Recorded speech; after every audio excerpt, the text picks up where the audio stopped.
In August 1947, India gained independence after 200 years of British rule. What followed was one of the largest and bloodiest forced migrations in history. An estimated 1 million people lost their lives.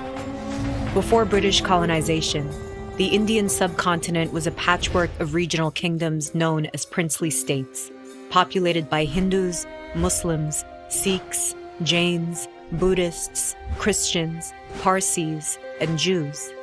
Each princely state had its own traditions, caste backgrounds, and leadership. Starting in the 1500s, a series of European powers colonized India with coastal trading settlements. By the mid-18th century, the English East India Company emerged as the primary colonial power in India. The British ruled some provinces directly and ruled the princely states indirectly. Under indirect rule, the princely states remained sovereign but made political and financial concessions to the British.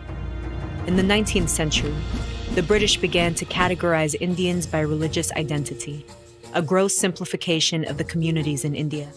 They counted Hindus as majorities and all other religious communities as distinct minorities, with Muslims being the largest minority. Sikhs were considered part of the Hindu community by everyone but themselves. In elections, people could only vote for candidates of their own religious identification. These practices exaggerated differences, sowing distrust between communities that had previously coexisted. The 20th century began with decades of anti-colonial movements, where Indians fought for independence from Britain. In the aftermath of World War II, under enormous financial strain from the war, Britain finally caved. Indian political leaders had differing views on what an independent India should look like. Mohandas Gandhi and Jawaharlal Nehru represented the Hindu majority and wanted one united India. Muhammad Ali Jinnah, who led the Muslim minority, thought the rifts created by colonization were too deep to repair. Jinnah argued for a two-nation division where Muslims would have a homeland called Pakistan.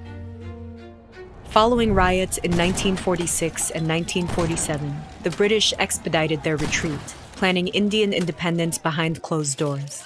In June 1947, the British Viceroy announced that India would gain independence by August and be partitioned into Hindu India and Muslim Pakistan, but gave little explanation of how exactly this would happen.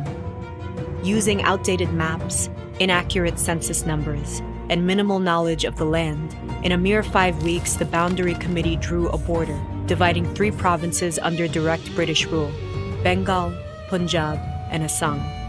The border took into account where Hindus and Muslims were majorities, but also factors like location and population percentages. So if a Hindu majority area bordered another Hindu majority area, it would be included in India. But if a Hindu majority area bordered Muslim majority areas, it might become part of Pakistan. Princely states on the border had to choose which of the new nations to join, losing their sovereignty in the process.